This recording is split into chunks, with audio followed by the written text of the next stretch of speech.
Hello, everybody. Welcome to the most unique episode of Who the Hell Asked we may ever have. I'm Byron, Slade. And I'm Slade. And you could not get two more polar opposite topics. Yeah, so we're actually pretty excited to talk about these topics today. Absolutely. Not because we're super happy that they're happening, but I feel like we can have legitimate conversations about them in general. So without further ado, let's get it underway. Yes. The first thing we're going to be going over is what happened at the start of the week, where Apex Legends was hacked by a hacker who plagued the games in the game lobby and loading screens with saved Titanfall messagery. Yes. So for some context, back in May, Titanfall, and I believe Titanfall 2 as well, was getting DDoS attack. Streamers were being blacklisted by the hackers so that their games would automatically hit when they join, making their accounts unusable, and all sorts of shenanigans.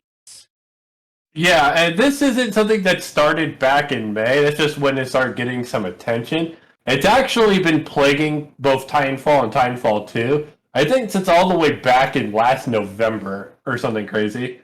And it's just really unfortunate because it seems like that happens to a lot of shooters once they kind of get old and get kind of past, a certain age in their life cycle, where their developers and companies kind of stop overlooking the game itself, and then hackers start running rampant. Yeah. But basically, one man or person, we don't know who it is yet, took it upon themselves to hack Apex Legends, which is the game that Respawn's currently overlooking right now.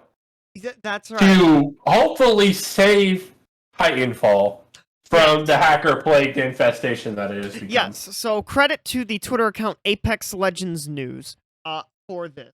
So, as you can see on screen, for the crossplay mode, it, I believe, would ordinarily say something like ranked or something. But this says savetitanfall.com and 4 square emojis. Now, if you see the thumbnail, which don't quickly go back to, it's bruh. It says bruh in the square letters with it, yeah, and it says TF1 is being attacked, so is Apex. And when I first sent this to Slade, we both were like, yeah, because when we were looking at this, we were like, this isn't real, is it? And then the more we dug into it in general, the more like, oh my gosh, somebody actually just fucking hacked Apex. Yeah. To spread good messaging for saving their games. Yeah, and the thing is the website in particular, I've looked into it a bit, brings up a lot of really good points. Bringing up the fact that EA is basically committing fraud for continuing to sell Titanfall and Titanfall 2. Despite the fact that the games are pretty much unplayable in the current state hackers have it in. Yes, I was actually going to mention that, yeah. Titanfall and Titanfall 2 are still being sold. And it's been almost 2 months. Or a little less than 2 months. And they still haven't fixed this. Well, I mean, it's actually been longer than 2 months. Because this has been going on for a while, and 2 months ago is when it first started getting mainstream attention and whatnot. Yeah. So it's actually been going on a while. Yeah, goddamn. And it's really unfortunate, but it is, what it is. As that Apex and Respawn have made messages as late as May saying that they're looking into the issue, but it's going to take time, blah, blah, blah, all PR speak. Yep. And it is July and nothing has happened yet. So I imagine that's what prompted this hacker to act. That said, this isn't one of those predatory hacks where they're DDoSing their users or whatever like that. They're literally just putting a bunch of in-game, messages everywhere about the state that Titanfall is in, and they're trying to redirect people to the website so that they can explain, all the issues that the Titanfall games have. So, overall, I'm oddly in support of this hack. I think it's just kind of indicative of society as a whole. Sometimes you gotta break a few windows to get somebody's attention. It's just kind of the way things are. Usually those in power feel no need to act so long as their bottom lines aren't being affected. But now that there's so much public attention being brought to this, I imagine Respawn's going to feel more compelled to act. Though they have made a statement since the hacker started, putting all the Save Titanfall stuff all over Apex. Respawn states that the Save Titanfall hack in Apex has achieved nothing.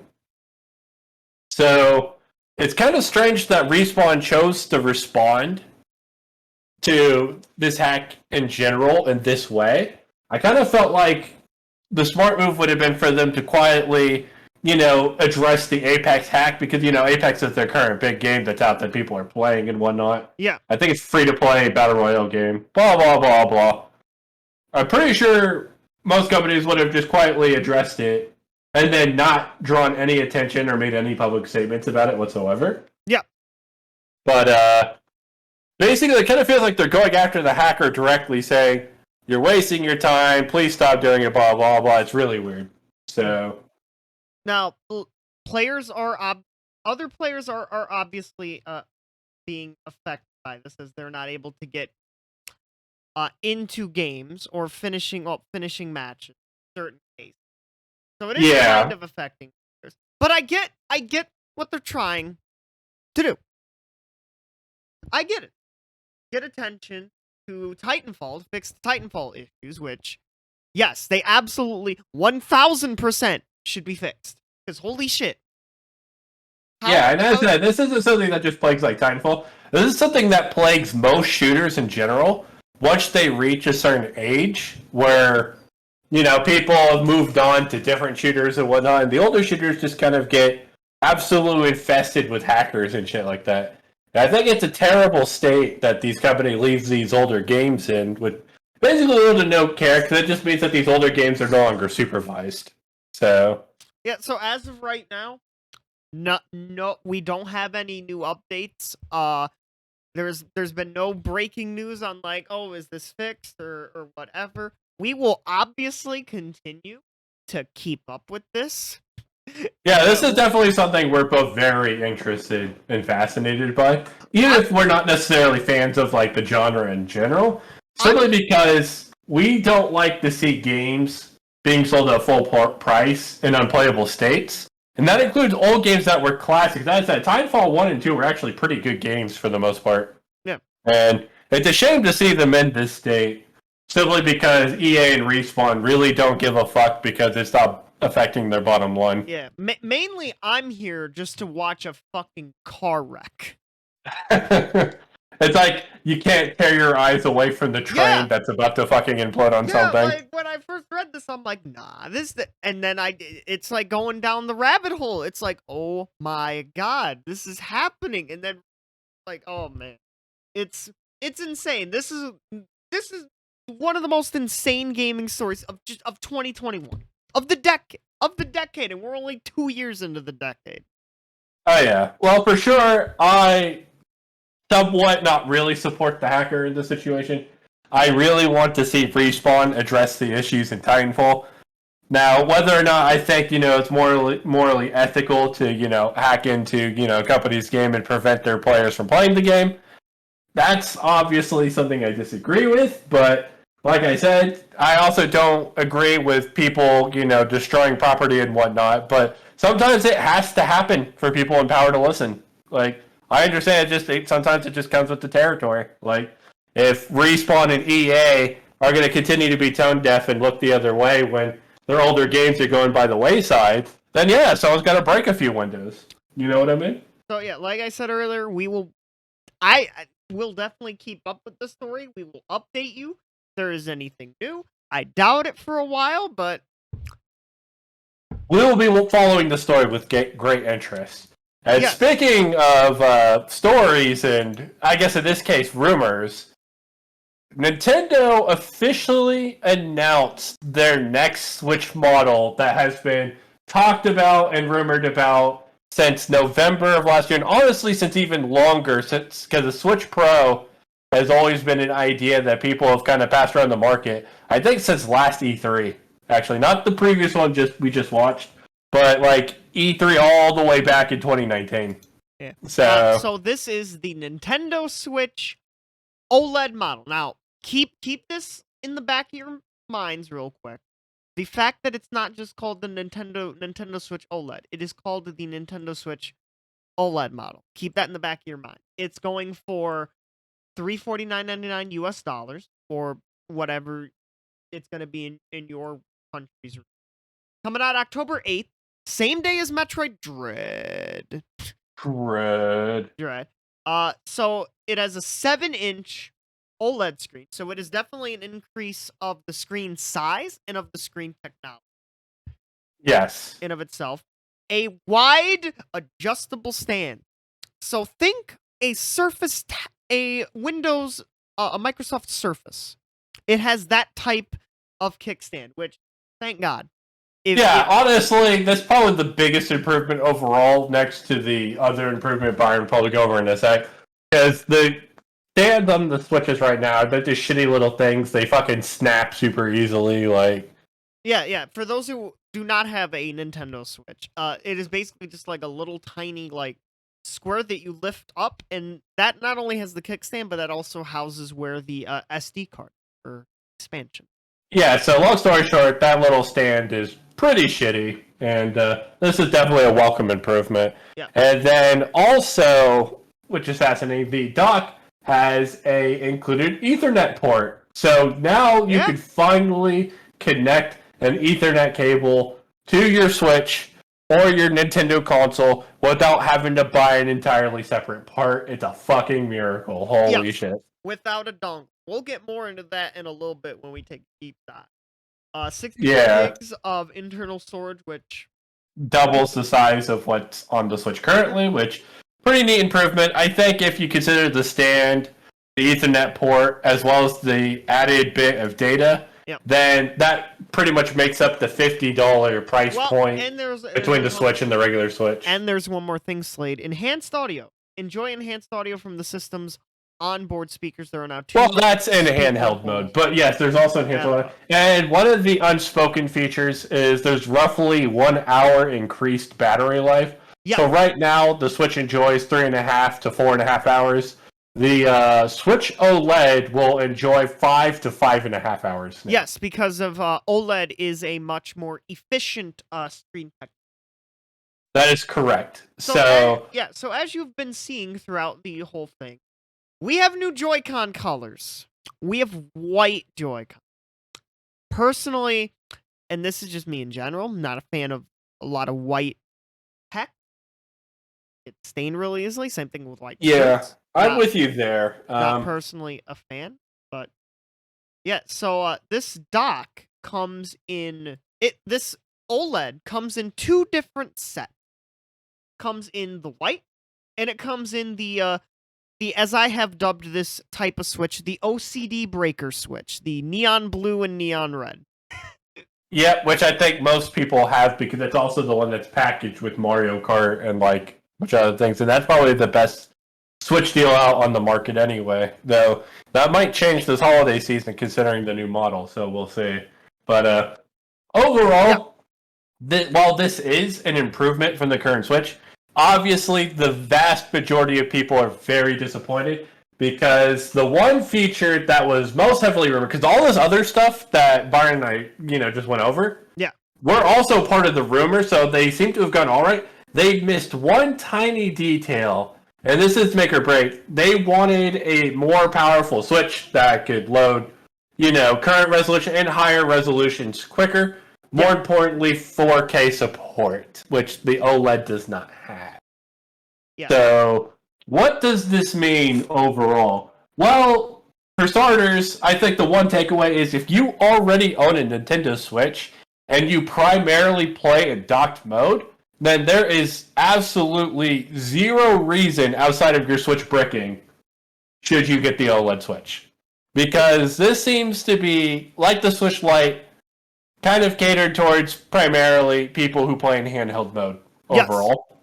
Yep, absolutely. So, and for docked goers, there's nothing to gain here. Yeah, so as I have on here, I have a back view of the Switch from the Japan website. Thank you, Nintendo Japan.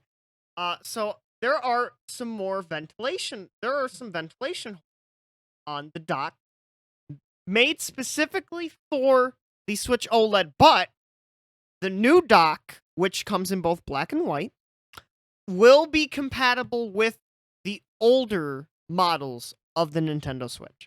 That is correct. So this is probably the combat the early problems that the Switch has in regards to heating, and like the Switch would slowly but surely curve and bend. Yep, I 100% have that.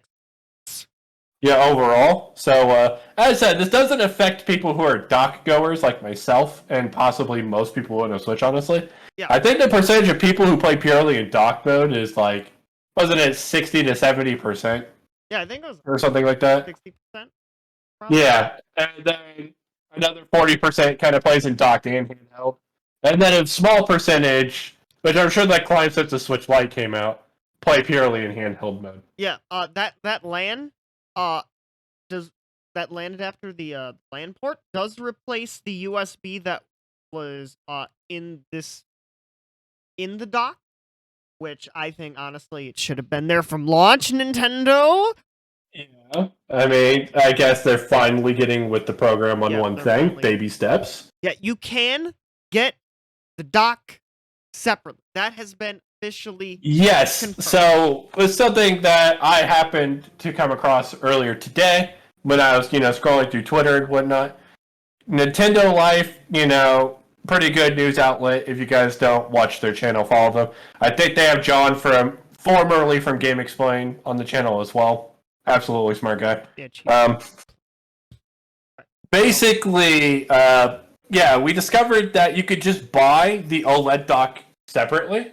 Yeah. So if you are you don't have the LAN adapter included with your Switch already, and you are looking for, something with the Ethernet port somewhere on there, then the OLED dock might be seriously worth considering a purchase, though we don't know how expensive the dock by itself will be as of right now. Because I believe the regular dock, normally goes for, I think, around $50. So for me, if it's in that $50 price range for the OLED dock, I would actually seriously consider purchasing one, primarily because I also run Smash tournaments and whatnot, and having a bunch of dock setups is super convenient in that regard. But overall, just something to think about, because not only are you getting the Ethernet port that's currently not part of the current dock, but you're also getting fans as well to keep your Switch cool. So even if you don't upgrade your Switch, maybe upgrading your dock could also be a very valid play. Well, you're getting more ventilation, not more fans. Ventilation tool. My apologies. Yeah. But Joy-Cons. I want to talk about these really. Because fucking nothing changed.